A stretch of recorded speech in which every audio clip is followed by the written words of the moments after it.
à toutes et à tous, c'est Hermès, j'espère que vous allez bien et que vous avez passé une bonne journée d'hier et que vous avez apprécié la vidéo qui a eu énormément de vues, énormément de commentaires par rapport à celle d'avant, donc merci infiniment à vous. Beaucoup d'abonnements également sur cette vidéo d'hier et depuis le début de la semaine, alors que le marché retrace un petit peu profondément. Il y a beaucoup de personnes qui doivent s'intéresser actuellement pour vérifier ces positions et pour voir s'ils sont toujours dans le bon sens du mouvement. Jusqu'à preuve du contraire, ce marché, bien évidemment, reste haussier sur des timeframes supérieurs à daily.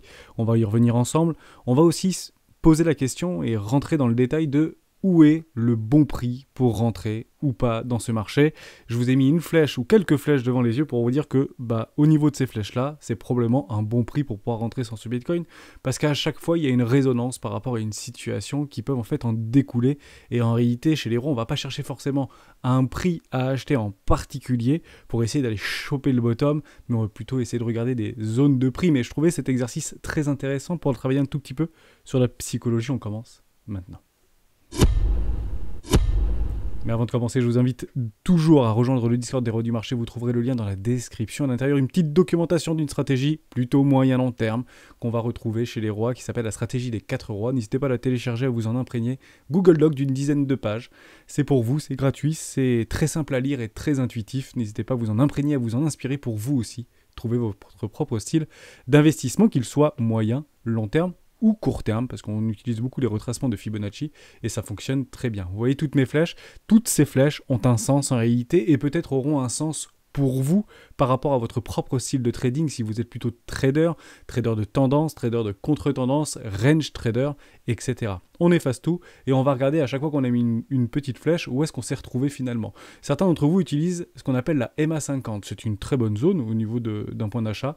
C'était juste ici, au niveau des 42 000 $, on a vu qu'on a bien rebondi dessus, hein. C'est vraiment chirurgical, et derrière, on traverse probablement que le trade ici n'a pas malheureusement été convaincant.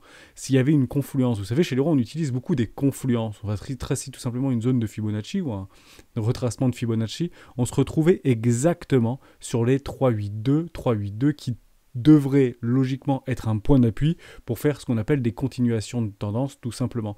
Il n'a pas malheureusement été maintenu, il a cédé. Le plus probable maintenant qu'on ait cassé ce premier arrêt, c'est d'aller faire un petit tour dans une zone de rechargement d'achat logique court terme. Ça, c'est extrêmement important. Maintenant qu'on a cassé le premier arrêt, le plus probable, qu'est-ce que c'est? C'est d'aller chercher une zone de rechargement d'achat court terme. Mais ça ne veut pas dire qu'on ira forcément, bien évidemment. Parce que certains d'entre vous utiliseront plutôt des retracements Fibonacci par rapport à des précédentes structures. Et notamment sur cette MA50 et ce retracement de premier arrêt, on avait une précédente structure d'un W daily. C'était pile une netline. Dès lors, un achat complètement logique, et on a vu une bougie, 2 bougies, 3 bougies en daily être maintenues pour pourquoi pas faire une continuation haussière. Beaucoup d'entre vous très probablement ont été perdants sur ce trade-là. On passe à la suite et on passe à autre chose parce que des flèches, vous en avez un gros paquet en fait qui arrive derrière sur des points en fait clés que peut-être vous ne regardez pas et que vous n'utilisez pas, mais qui sont aussi tout autant intéressant. Il y a une zone qui est très intéressante dans le balance qui est ici. Monsieur Lucas l'utilise régulièrement. Ce sont des points en fait de liquidité complètement logiques. Vous en avez une juste ici qui a parfaitement été travaillée. Une balance ici sur les 39 500 $. Ce sont des poches de liquidité complètement logiques par rapport à un retracement et une continuation de tendance complètement logique.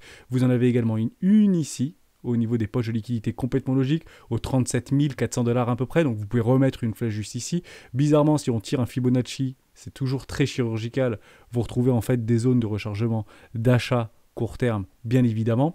Vous avez les 618 juste ici, et vous avez les 786 en dessous d'une poche complètement logique ici, si on vient en fait à liquider beaucoup d'acheteurs qui tendraient à continuer, bien évidemment, d'acheter ce dip. Mais certains d'entre nous diront, non, ça ne pourra pas venir sur les 618 parce que c'est trop logique, c'est trop prévu, etc. Oui, mais au même titre que beaucoup pensaient lorsqu'on était là qu'on ne viendrait pas chercher les 382. Vous comprenez un petit peu la mécanique? C'est très très important en fait de l'avoir dans ce sens-là, parce qu'en réalité, tout est possible sur ce marché, bien évidemment. Une autre poche qui est complètement logique, c'est juste ici, hein, au-dessous des précédentes mèches, juste là, les mèches sont menées à être retestées ou à être mangées, comme on dit, comme ici, en fait, ce V bottom a bien été retesté pour transformer un magnifique W en weekly formidable. Donc tout ça, vous l'avez. Je vous montre le petit travail qui a été partagé aujourd'hui dans le Discord par rapport à une non-balance ici. Ce sont en fait des zones de confluence entre des acheteurs et des vendeurs sur les 39 500 $. Une personne a pris un trade juste ici, avec un risque management d'environ 10%, bravo à toi, parce que pour l'instant, tu es gagnant. Donc, c'est une très bonne chose. Il me semble qu'il l'a pris exactement là à 39 300 $. C'est parfait, bien évidemment. Il aura pris son TP aux alentours des 41 000 ou 42 000 $ par rapport à un retracement, par rapport à un excès pour faire un espèce de short squeeze qui est complètement logique, avec un OD bloc ici sur des zones en fait de liquidité, des poches de liquidité complètement logiques. Bravo. Il y en a d'autres encore. Et on peut continuer comme ça pendant des heures en réalité. Si vous prenez en fait cette trendline, donc pour l'instant ça peut être intéressant, mais si vous prenez cette trendline, un très bon point d'entrée serait juste ici, exactement sur les 36 335 $. Vous allez me dire, mais moi j'ai pas pris celle-là, moi je prends pas les mèches. Moi je prends donc absolument que les clôtures de bougies. Formidable, vous l'avez pris juste ici, vous voyez que maintenant ça fait une forme de résistance. Donc les précédents supports au niveau des trailines font maintenant résistance. Vous allez me dire, oui, mais je vais pas le prendre exactement ici, je vais le prendre un petit peu plus bas, et regardez ça. Waouh, c'est incroyable. Regardez comment ça vient juste de rebondir dessus. Oui, mais c'est un petit peu triché parce que souvent on prend des trailines qui nous arrangent le plus, bien évidemment. Vous comprenez qu'en fait, en réalité, pour certains d'entre vous, ou pour énormément de personnes, des super points d'entrée, en réalité, sont parfaitement possibles. Néanmoins, il faut toujours encadrer ces entrées avec un risque management parfaitement contrôlé. Généralement, si vous prenez un trade exactement ici sur la MA50, malheureusement, votre risque management ne peut pas être placé en dessous d'une structure en W weekly à moins 22%. Il faut que ce soit extrêmement court en réalité. D'accord ? Donc vous pouvez le chercher peut-être juste ici à moins 5%, juste en dessous de cette petite poche de liquidité qu'on a vue juste avant. Vraiment juste là, sur les 40 145 $, vous avez perdu. Vous comprenez un petit peu l'idée ? Et puis maintenant, le cours va faire ça. Parce que le cours fait tout le temps ça, très probablement. On vient vous piquer votre stop, parce que vous vous êtes placé un petit peu loin sur un moins 5, moins 4, moins 5%. On vient vous choper votre stop, et derrière, le cours commence à faire ça, et va probablement retracer. Intéressant. Et le cours fait tout le temps ça. Mais en réalité, il y a des personnes qui ont acheté ici, qui ont acheté ici, qui ont acheté ici, qui ont acheté ici, qui vont acheter ici, qui vont acheter ici, qui vont acheter ici. Mais finalement, le meilleur moment pour acheter, ce ne sont pas forcément des prix. Ce sont en effet des zones et des zones de prix. Vous avez deux zones de prix. Ici, le premier arrêt, tout simplement. Pour les traders de suivi de tendance, ne regardez pas un prix, regardez plutôt une zone et vous voyez qu'on travaille dans cette zone et vous avez le temps d'acheter en fait dans cette zone. Vous avez une journée, 2 journées, 3 journées, 4 journées perdues, mais 4 journées pour pouvoir vous décider d'acheter oui ou non sur ce premier arrêt par rapport à tous vos indicateurs techniques que vous aviez bien évidemment. Ça ne sert à rien d'appuyer et d'acheter un couteau qui tombe. Vous avez une deuxième zone qui est juste ici, dans une zone de rechargement d'achat complètement logique, court terme. Formidable. Le cours n'y est pas encore allé, mais peut-être qu'il n'ira tout simplement pas chercher en fait ces 0,618. Peut-être que le cours va faire comme ceci. Dès lors, qu'est-ce qu'on fait ? Est-ce qu'on doit acheter maintenant ? Est-ce qu'on doit attendre ? Quelle est ma stratégie ? Quel est mon plan ? Moi, mon plan, c'est que je n'achèterai en fait finalement nulle part. Pourquoi ? Parce que je ne regarde pas des prix, je regarde des zones. Et ma zone, à moi, sur Bitcoin, elle se trouve juste ici. Je vais tracer mon Fibo par rapport à des précédents bottoms historiques. Je vais aller chercher mes tops de marché et je commencerai à racheter du Bitcoin, pas sur un prix, mais sur une zone, en réalité, entre les 17 000 $ et les 28 000 $, tout simplement. Est-ce que le Bitcoin ira ? Probablement pas dans ce cycle. Est-ce qu'il reviendra tôt ou tard dans une zone de rechargement d'achat ? Tout à fait. Le problème, c'est que si je commence, moi, à me surexposer, ou vous, à vous surexposer juste ici, que faites-vous si Bitcoin arrive ici, même s'il y a peu de probabilité dans cette tendance haussière de fond à revenir en fait dans une classe éco au niveau du Bitcoin, parce qu'il y a une extrême résilience par rapport à des achats qui sont relativement soutenus actuellement, notamment sur les crypto-actifs, qui seront un bon tampon à l'inflation, mais rien n'empêche qu'un Black Swan ou quelque chose de ce type-là retourne en fait Bitcoin juste ici. Si vous avez été surexposé là, vous capitulez lorsque moi j'achèterai et je commencerai à réfléchir, peut-être dans quelques semaines, peut-être dans quelques mois, peut-être dans quelques années, à acheter du Bitcoin dans des zones de rechargement éco. Dès lors, je ne me surexpose pas sur les marchés financiers et encore moins sur les marchés crypto, et notamment sur le Bitcoin ou sur l'Ethereum qui ne m'offrent pas pour le moment la possibilité de re-rentrer dans ce marché, tout simplement. Donc ça, c'était la première chose extrêmement importante. D'autres personnes d'entre vous utiliseront en fait d'autres indicateurs, comme par exemple les bornes de Bollinger. En daily, on vient exactement chercher un extrême de borne de Bollinger. Probablement qu'on viendrait chercher en fait une neutralité. Pourquoi pas faire une tendance et une continuation de tendance baissière. Ici, vous avez en fait un très bon take profit aux 44 500 $. Je vous avais dit dans la vidéo d'hier, peut-être dans les 48 heures, venir chercher en fait des clusters d'options sur des max spring price à 44 000 $ n'est pas complètement délirant. Bizarrement, on reviendrait sur une neutralité et ça peut aller très vite. On regardera juste après sur l'order flow, mais on peut revenir revenir relativement vite aux alentours des 44 000 $ sans aucun problème. C'est pas une certitude bien sûr absolue parce qu'on ne sait pas ce que va faire le cours, bien évidemment, mais donc on agit en fonction de ce que l'on voit et non pas dans ce que l'on croit. Et actuellement, on voit que c'est baissier en daily, donc on encadrera plutôt des ventes, si pour ceux qui sont intéressés par des ventes, peut-être que des bons points d'entrée au niveau des 42 000 $, 44 000 $ ou dans une zone de rechargement de vente logique peut être intéressant, notamment en 4 heures, comme on l'avait vu hier. Ça, c'était par rapport aux bornes de Boulanger. Donc certains d'entre vous diront, mais je mets un ordre juste ici. Intéressant, mais peut-être que ça va faire ça. On ne le sait pas. Mais effectivement, par rapport aux bornes du Boulanger, on voit qu'elles sont très bien rachetées. Des fois des capitulations reclôturées, très, très intéressant. Ici, on la transperce complètement, on la réintègre, on va chercher le haut, on repousse sur le bas, on va rechercher le haut, on repousse sur le bas, mais on va pas complètement chercher ici. Donc si vous ne l'aviez pas mis là et que votre ordre, vous l'avez mis là et vous ne l'avez pas mis là, qu'est-ce que vous faites? Vous courez derrière le prix? Toujours un plan de trading, bien évidemment. D'autres utiliseront Ichimoku Kinkoyo, et on a vu la SSA et la SSB, qui a parfaitement été travaillée. On va le regarder tout de suite ensemble. Ici, au niveau du nuage. Voilà, moi je dis, je mets un ordre exactement ici sur les 39 950 $. Juste là. Boum! Et je prends mon ordre. Ou je mets mon stop. En dessous d'une précédente structure. Formidable. Ça peut être complètement edgeway. Vous pouvez aller le chercher ici. Néanmoins, si on vient clôturer sous le nuage, vous venez d'avoir en fait un biais de confirmation comme quoi c'était baissier. Puisqu'on a clôturé en dessous du nuage et le nuage a été traversé. Si on ne réintègre pas le nuage au niveau de notre SSA et notre SSB juste là, donc exactement pour être tout à fait précis avec vous, à 40 173 $, en daily, Ichimoku, tout sera baissier. Vous avez votre Kinjun ici qui a été baissière. On a bien traversé le prix, on a traversé le nuage en même temps. Il y avait une claire attaque baissière ici. Les personnes qui utilisent Ichimoku Kinkoyo, j'ai été surpris de ne pas voir une vidéo de Karen dans la journée d'hier, parce qu'en fait, pour le coup, c'était un très très bon passage de passer en force ici. Et puis ça n'a pas loupé pour le coup. Ok, mais ça ne veut pas dire que ça y est, c'est la fin et que ça va être baissier, on va retrouver du Bitcoin à 30 000 $. Pas du tout. Ça veut dire que c'était une attaque baissière, qu'on est parti chercher de la chasse à liquidité pure, de façon extrêmement profonde, parce qu'on l'avait vu hier, beaucoup de personnes étaient debout sur la table à acheter ce marché, bien évidemment. C'est quelque chose qu'on voit moins. Voilà, c'était très important que je voulais vraiment vous remettre dans ce contexte-là, parce que peut-être que pour vous, c'est une excellente entrée, mais ne cherchez pas nécessairement des prix, parce que les prix créent des frustrations. Parce qu'on a tendance à acheter un prix, et en fait à entre guillemets, croiser les doigts pour que le prix remonte très rapidement. Or, ça ne se passe jamais comme ça. C'est pour ça qu'on encadre des investissements ou du trading ou des positions avec un plan rigoureusement placé en amont. Et imaginez en amont.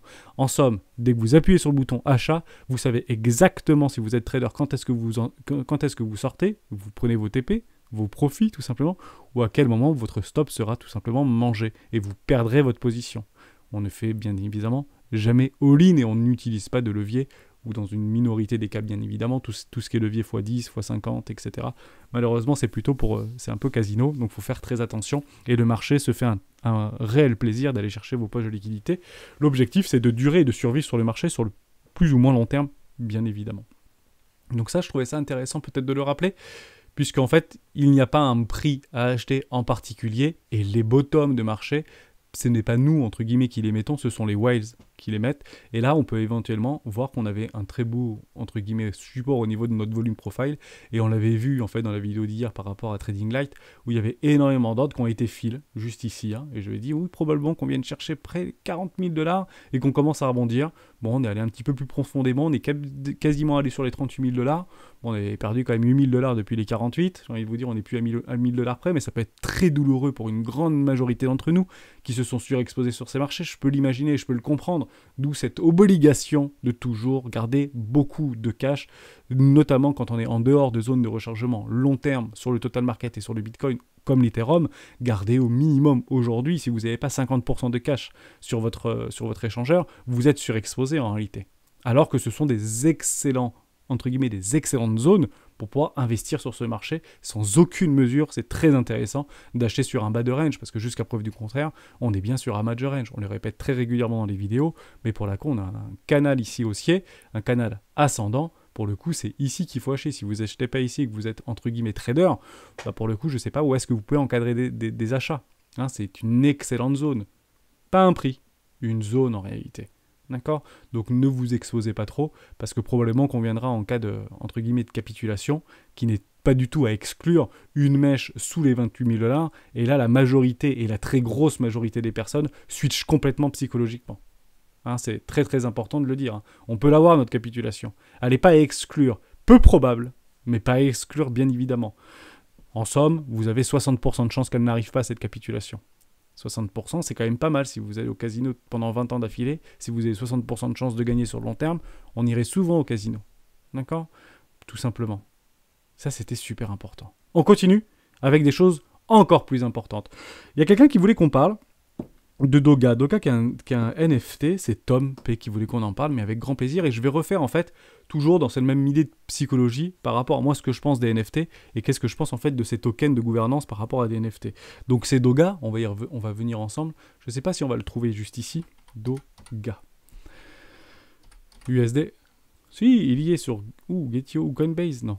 Doga, c'est ça, je crois. Hein. Ok, donc ça vient d'être listé, c'est très récent. Bon, est-ce que ça va éventuellement continuer à faire un super W weekly, partir dans les airs, etc. Est-ce que c'est intéressant d'acheter ici? Puisque je pense que si tu m'en parles, c'est que par rapport à des précédents bottom, on est dans une zone de rechargement d'achat actuellement entre les 618 et les 586. Est-ce que c'est intéressant ou pas? On va répondre techniquement à cette question. Pour moi, ce ne l'est pas. De façon extrêmement simple. Pourquoi? Parce qu'en fait, on se retrouve sur une valorisation actuellement. Je vais aller sur CoinMarketCap, tout simplement juste ici. Je vais essayer de le rapprocher. Coucou. Je l'ai bloqué complètement.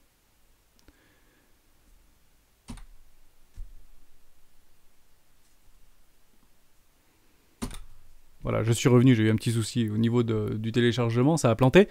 Donc, est-ce que j'achèterai ou pas du Dogami au niveau du NFT? Qu'est-ce que j'en pense réellement? Malgré en fait qu'il y ait peut-être une bonne zone de rechargement d'achat très court terme, puisque ça vient juste d'être listé, la réponse est complètement non. Actuellement, il n'y a aucun volume sur ce token. On est sur 90 000 $ de volume. Imaginez bien qu'en fait, il n'y a pas de baleine en réalité sur ce token pour le moment de gouvernance. Néanmoins, j'ai entre guillemets une blockchain de cœur, Tezos, je trouve ça très intéressant que ce soit en fait et qu'on commence à développer sur cette blockchain-là, qui en fait probablement aura de belles années devant elle. Malheureusement, actuellement, on n'achète strictement rien. Vous achetez quelque chose à 260 millions de $ par rapport à un tokenomics, c'est peut-être 2% actuellement des tokens qui ont été délivrés. C'est très risqué en réalité. Il est très probable qu'on se voit en fait relativement vite descendre à moins 80, moins 90% si en fait ce token, qui est probablement extrêmement intéressant, Dogami, ça doit être j'imagine pour les chiens, voilà, pas exactement. Je pense que c'est un petit truc, NFT pour les chiens, etc. On peut faire des trucs avec les chiens, donc c'est parfait. J'étais parti voir juste avant.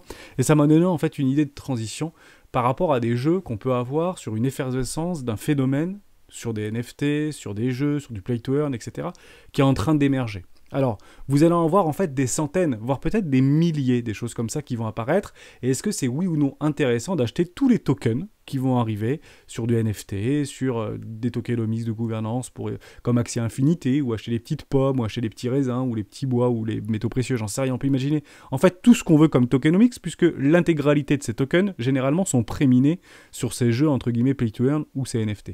Moi, ce que je préfère, en fait, regarder, et c'est très personnel en réalité, je ne veux pas, en fait, miser dans le token, en fait, parce que c'est joli, parce que j'aime bien le violet, parce que j'aime bien le foot, ou parce que j'aime bien le basket ou le rugby.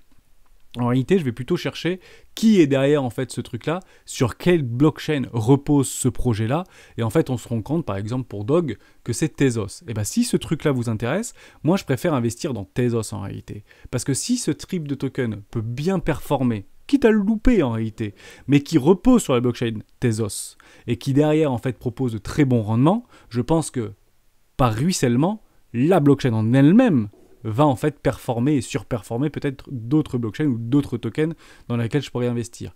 Donc, sur la question, est-ce que je pourrais investir dans Dogami? La réponse est non. Pourquoi? Parce qu'aujourd'hui, aucun volume, aucun exchange. Mais par contre, si je peux éventuellement, et si ça me plaît, réfléchir à pourquoi pas renforcer mes positions sur Tezos, bah ça me fait plaisir en réalité. Je suis plus dans ce sens-là. On reprend un exemple assez simple. Je vais vous montrer une petite photo. Est-ce que vous vous souvenez de ça? Pour ceux qui ont plus de 30 ans, je pense qu'ils s'en souviennent. C'est le premier SimCity en fait qui est sorti. La question à se poser, c'est est-ce que vous êtes prêt aujourd'hui, maintenant vous connaissez SimCity, est-ce que vous allez éventuellement acheter le token de SimCity? C'est une bonne question ça en réalité. C'est comme Axie Infinity, c'est comme Decentraland, c'est comme en fait plein de tokens actuellement qui existent. Est-ce que vous allez acheter, maintenant que vous avez tout le recul de SimCity qui a bien performé, est-ce que vous achèterez ou pas le token des SimCity? Probablement que oui, parce que vous vous dites qu'il y a eu SimCity 1, 2, 3, 4, 98, le nouveau en ligne, etc., qu'on aime ou qu'on n'aime pas, bien évidemment, mais ça a lancé en fait un nouveau monde, ça a lancé une nouvelle tendance. Ça, c'était super important. Maintenant, on peut vous parler d'autres sites, d'autres jeux, vidéo, PC, en fait, dans le même genre, par exemple, Outpost. Outpost, Je pense qu'il y en a peu d'entre vous qui connaissent.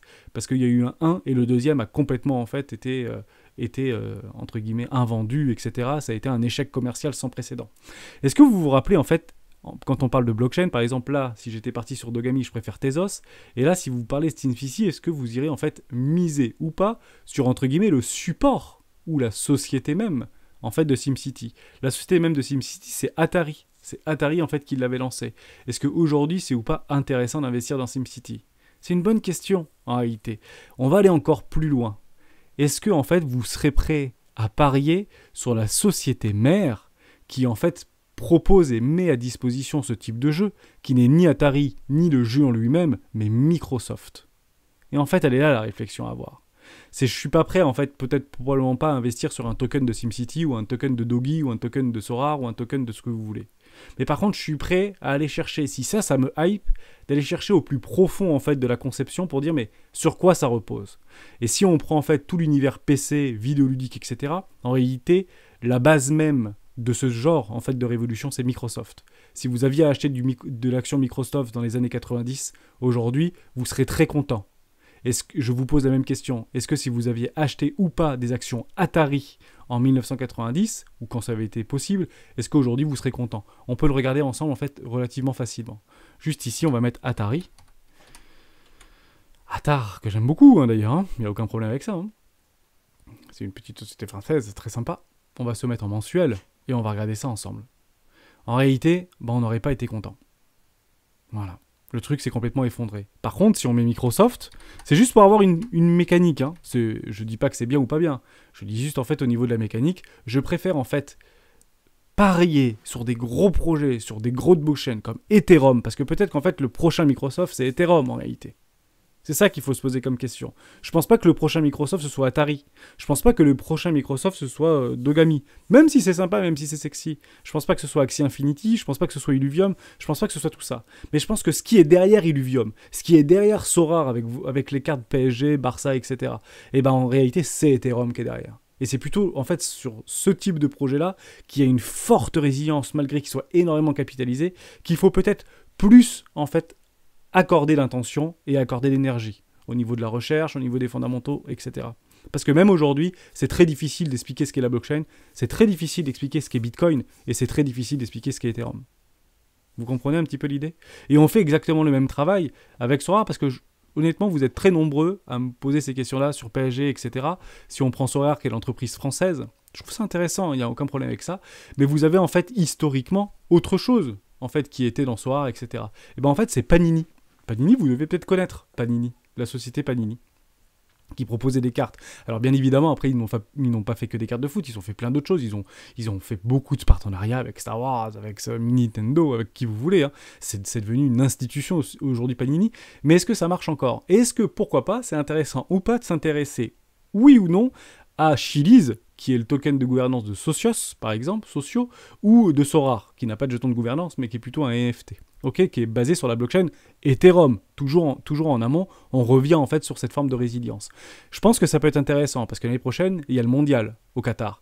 Et à chaque fois en fait que Panini ont eu entre guillemets des recherches, notamment sur Google Trends, en France je parle, hein, on peut regarder un moment, mais c'est plutôt français pour le coup Panini, c'était 2014, juste avant c'était 2006, ensuite c'était 2016, et après c'était 2018. Bizarrement, la France a performé, entre guillemets, lors de ces événements sportifs. Et là, Sorare est en train de performer. Je pense que Sorare est au début de quelque chose, puisque je pense qu'ils vont miser très fort au niveau du Mondial 2023.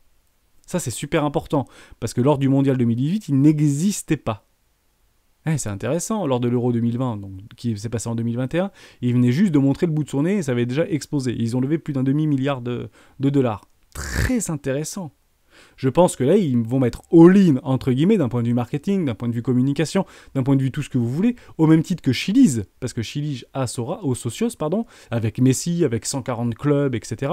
Je pense que ça va faire beaucoup de bruit pour le Mondial 2023. Dès lors, j'irai peut-être regarder est-ce que ça peut être intéressant ou pas de suivre le mouvement si on vient sur du très long terme au niveau d'Ethereum, ou est-ce que ce serait peut-être intéressant d'acheter 3 cartes NFT quelles qu'elles soient pour faire un peu de la spéculation. C'est pas mon délire, mais ça peut être très intéressant pour vous, ou d'acheter du Chiliz dans laquelle je suis en train de renforcer. Parce que je crois plus en Socios, par exemple, Socio, que Sorare. Je peux complètement me tromper, hein.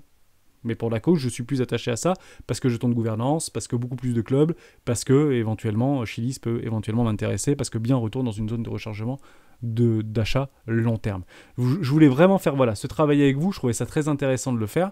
Derrière, ça ne peut que probablement exploser si tout se passe bien, entre guillemets, s'il n'y a pas de hack ou s'il n'y a pas de faille de sécurité, si on retrouve en fait, entre guillemets, une effervescence autour des crypto-monnaies, une forme de continuité du bull run, bien évidemment, et que tout se passe bien pour le Mondial 2023. Je pense que ce type, entre guillemets, de token pourrait, ou de site, ou NFT comme Sorare pourrait éventuellement surperformer Bitcoin, probablement surperformer Ethereum, peut-être surperformer Solana pendant une courte durée. Parce qu'ils vont massivement investir dans le marketing et dans la communication. Pourquoi ? Parce qu'ils ont plein de pognon. Ils ont levé des millions de dollars. Donc ils vont faire de la pub, très probablement. Ça, c'était super important. J'espère que je vous ai aidé. J'espère qu'on a fait ce petit aller-retour. On finit juste en fait sur Coinalyse et sur les indicateurs techniques, que je trouvais ça très intéressant. On repasse en 1 heure, mais on avait bien vu hier qu'on était debout sur la table, et là on retrouve en fait du funding négatif. On a commencé à avoir cette capitulation, donc c'est ça moi que je vais surveiller. Je pense qu'on peut avoir une continuité de ce short squeeze, pardon. Je pense on peut pas dire malheureusement si on a trouvé ou pas un bottom provisoire au niveau des 39 100 $. J'en ai pas la moindre idée. Ce matin, on avait beaucoup posté dans le Discord, on avait pas mal partagé des analyses graphiques, etc. par rapport à des points de, entre guillemets, d'une balance ou des points de rebond complètement techniques. Je pense que la partie, il faudrait vraiment qu'on revienne en fait chercher ce haut de range ici, 43 500 $, pour entre guillemets, pourquoi pas commencer à encadrer et réfléchir à une continuation haussière, mais on partirait de toute manière sur un V-bottom. Les V-bottom sont menés à être retestés, donc pour ma part, je pense qu'on n'a pas encore trouvé notre bottom de marché. On a encore beaucoup de comptes qui sont actuellement sur Binance, toujours en levier d'achat, actuellement sur nos perpétuels et sur nos dérivés, même si les spreads sont relativement négatifs. Il y a notre funding qui est relativement, entre guillemets, négatif également. Si je fais un tout petit tour sur Kingfisher et je regarde avec vous, comme ça je le fais au live, ça peut être super intéressant. On va regarder si ça veut bien se charger. Je le partagerai dans le Discord juste après. Comme ça, ce sera fait. Et on finira sur Bond Protocol, parce que ça a cassé ses pressions lourds. C'est Nicolas qui voulait qu'on en parle. Avec grand plaisir, Nicolas, qu'on en parle à toute cette fin de vidéo pour la clôturer. Donc ici, voilà. On a un gros pic. Plus de 5000 bitcoins actuellement leveragés sur les 42 500 $. Donc ça y est, tant mieux. Probablement qu'on... soyez vigilants à ça. Si vers la fermeture de Wall Street, vers 22h, 22h30, souvent en fait on clôture ces positions-là. Si on a latéralisé, si on cristallise le cours, c'est souvent en fait qu'on clôture avant d'aller se coucher, entre guillemets, ce type de position. Ce sont des faiseurs, entre guillemets, de marché qui positionnent des gros ordres comme ça. Donc soit on vient rapidement les exploser vers 18h, 19h, donc quand vous regarderez cette vidéo, peut-être qu'on aura fait un joli rebond. Je garde toujours ma target, bizarrement. J'en donne très peu des targets, mais je vois bien ces 44 000 $ pour aller les exploser si cela il reste longtemps, parce qu'on a bien fait peur à tout le monde. On est repassé dans l'extreme peur, on l'avait vu sur le Scalpex Index, on est revenu à l'extreme peur. On est à 40 000 $, on est à l'extreme peur. Sans déconner, c'est sympa quand même. Je trouve ça super intéressant. Donc c'est dans ces conditions de marché et de ce sentiment de marché qu'on fait quoi ? Qu'on pose des bottoms de marché. On le revoit, on le voit tout le temps en fait en réalité. À chaque fois qu'on est dans l'extrême peur, on se ment pas finalement. C'est une mécanique implacable, mais qui arrive encore à nous faire jouer sur nos émotions. Extrême peur, on pose des bottoms de marché. Extrême peur, on tente de poser des bottoms de marché. Tout simplement. Donc oui, on a fait une réintégration du range en weekly, c'est pas très bullish, etc. On vient faire des pullbacks très profonds. Ouais, mais il y avait beaucoup trop de personnes dans le train. C'est très difficile en fait de faire monter une montgolfière s'il y a trop de... On repasse par rapport aux trois frères. Pour faire monter le montgolfière si elle est trop chargée. C'est exactement la même chose, c'est comme un train, il faut décharger le train pour le faire avancer, c'est toujours la même chose, c'est une mécanique en fait de faiseur, mais en réalité ce ne sont que des bruits de marché. Pourquoi ce ne sont que des bruits de marché ? Parce qu'en fait on reste toujours et on navigue toujours dans cet énorme range en réalité, et on bouge pas, et en tout cas on bouge peu en réalité. Donc on a fait une tentative de sortie haussière. Beaucoup en fait sont actuellement sur les patterns de wake-off qui tentent à se reproduire, etc. Donc on va chercher un spring ici, on est bien d'accord, pour tous ceux qui sont sur wake-off, probablement qu'on ira chercher en fait un nouveau plus bas pour faire derrière une continuation haussière. C'est pas complètement impossible. Le problème c'est quand c'est trop entre guillemets évident, on tend à ne pas y venir. Et c'est exactement la même chose que je vous disais au début de la vidéo. En fait, c'est peut-être trop évident qu'on revienne encore une fois dans une zone de rechargement d'achat long terme. au même titre que, court terme, pardon, au même titre que c'était en fait peut-être trop évident, comme ça je vous le remontre, et peut-être un billet psychologique de plus. Donc je vais vous donner bien des billets. Pour le coup, je remets par rapport à mon ancien top provisoire, qui était en fait aux alentours des 65 000 $. C'était en avril 2021. Regardez, est-ce que Bitcoin est venu ou pas chercher une zone de rechargement, d'achat long terme, alors qu'on avait bien explosé le premier arrêt avec force et violence. Simple chasse à la liquidité, c'est violent, je vous l'accorde. C'est violent, je vous l'accorde. C'est violent, mais c'est tout le temps violent en réalité, parce qu'on est trop en fait acharné sur ces leviers, sur ces dérivés, et le marché punit ça. Dès lors, c'est toujours très très bon et très sain pour le marché d'aller punir en fait les impatients qui veulent être millionnaires trop rapidement, bien évidemment. Les marchés financiers, c'est un jeu de patience.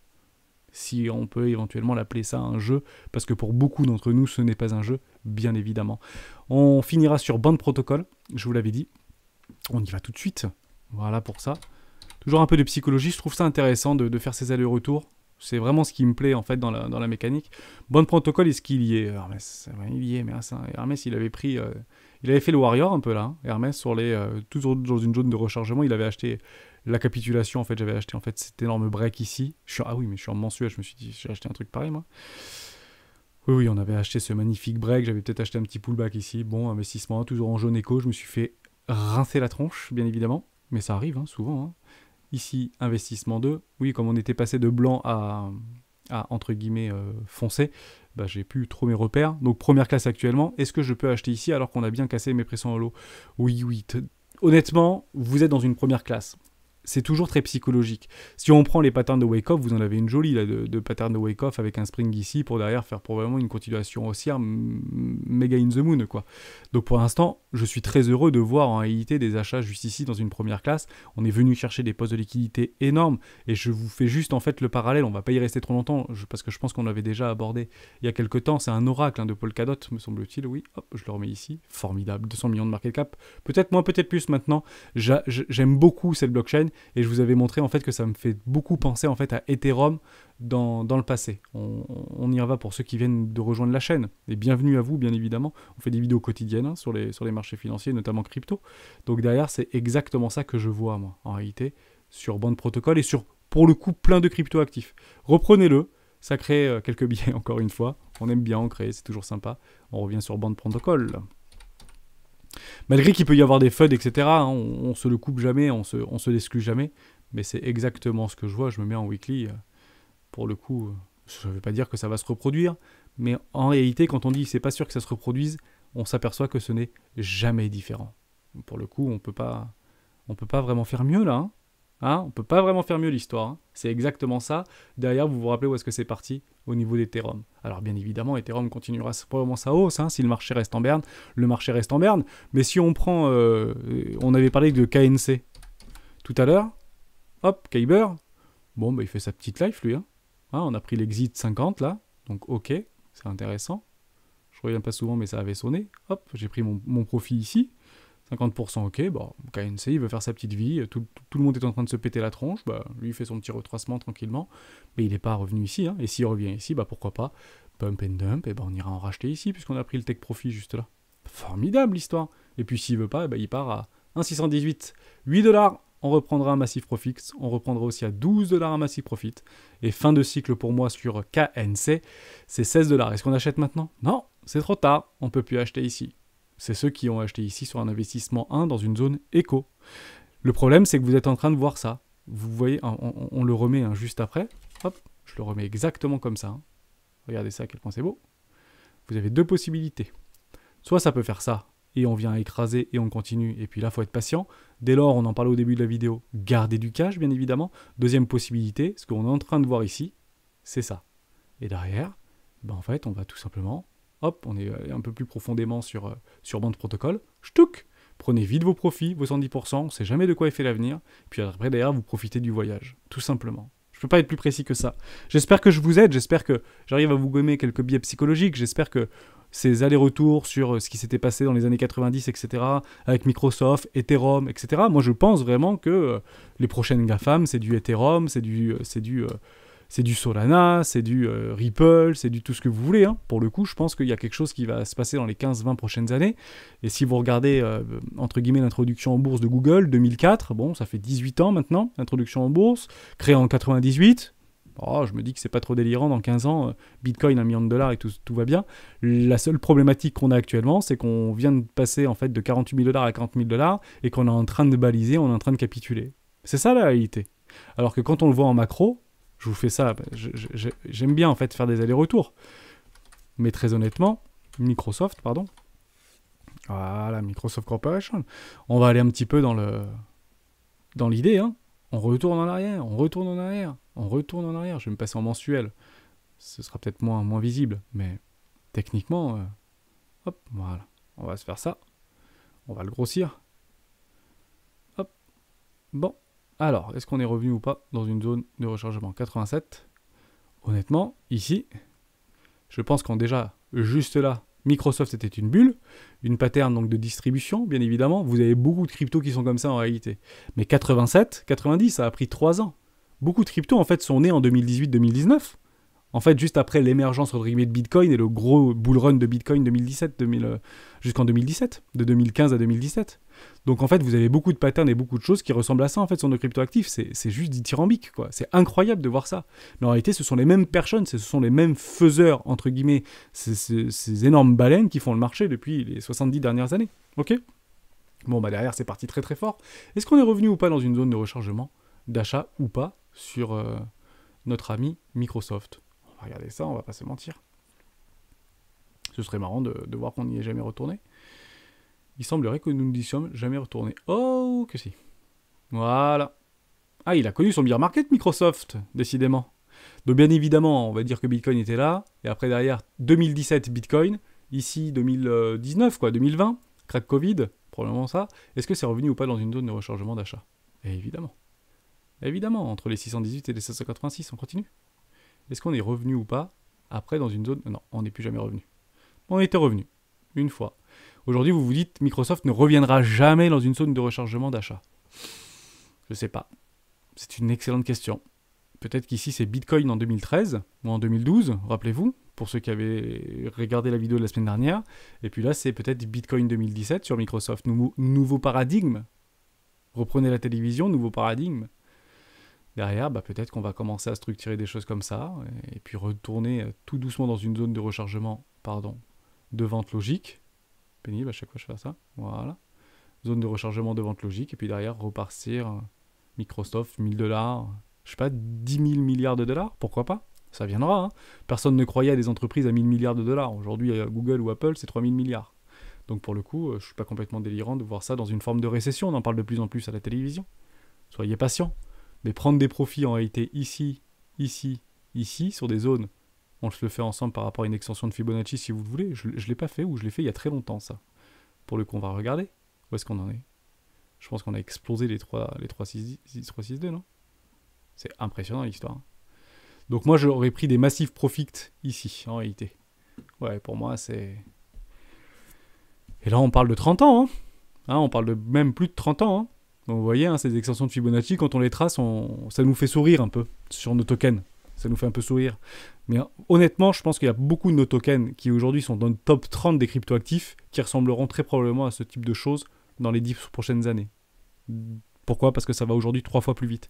Donc ce qui se passe en 30 ans, on peut parfaitement l'imaginer en 10 ans ou en moins de 10 ans sur le cryptoactif préféré, puisqu'en fait il y a une très forte adoption et l'adoption s'accélère bien évidemment grâce aux réseaux sociaux, grâce à tout ça. Voilà, je trouvais ça intéressant, mais là je pense qu'on a bien dépassé le new paradigme comme on dit. Ok, merci à toutes et à tous. Je dis pas que il faut pas acheter du Microsoft, hein. Je dis pas du tout qu'il ne faut pas acheter. Je dis juste que moi je ne peux pas acheter et je préfère acheter des petits pure players, hein, du Zoom par exemple qui pourrait se faire gober par Microsoft. Pourquoi pas du Xiaomi qui pourrait se faire gober par un Microsoft aussi, ou je sais pas trop quoi. On peut tout imaginer, bien évidemment. Mais en tout cas, voilà, ça c'est des machines à cash, des empires mondiaux qui on a l'impression que jamais ça retombera, quoi. Jamais ça retombera. Jamais dire jamais. Souvent, en fait, on peut voir des choses que tout le monde comprendra pourquoi c'est aujourd'hui à $140 ou quelque chose comme ça, mais pour l'instant, on ne le voit que monter. Je pense que si ça vient à craquer, je pense qu'il y a beaucoup de pensions de retraite américaines, beaucoup de personnes qui vont perdre de l'argent. Voilà. Mais à un moment donné, les baleines le prendront l'argent avant vous. Hein. C'est une certitude absolue. Hein. Ça vous donnera pas la possibilité de sortir, entre guillemets, sans perte et fracas. On va juste regarder en weekly. Ça m'intrigue. Je reste un peu avec vous, mais... Ouais, on a toutes les structures qui sont données, pattern de retournement, un W qui se prie dans un énorme M-top en weekly, on fait le pullback. Bon, bah c'est baissier jusqu'à preuve du contraire au niveau de Microsoft. Hein. On est baissier, la dynamique interne est complètement baissière. On va re-rentrer dans un enfoncement de survente. Pour le coup, si vous prenez des profits ici, on vous a donné une possibilité ou pas de prendre un petit peu comme Tesla ou un petit peu comme Apple dans une zone de rechargement ou pas de vente. On est quasiment venu chercher les 618, il y a peut-être une volonté d'aller faire un peu cracher.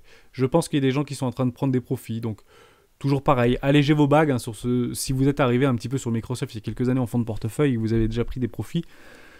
Bon, je sais pas si ça fait beaucoup de rendement, il me semble pas que ces grosses boîtes tech font beaucoup de rendement entre guillemets ou donnent beaucoup en fait de bénéfices. Donc c'est peut-être pas une mauvaise idée entre guillemets de sortir de là. Alors bien évidemment, si ça vient à rechuter, ça chutera peut-être de 30 ou 40%, quand d'autres valeurs technologiques vont perdre 70%.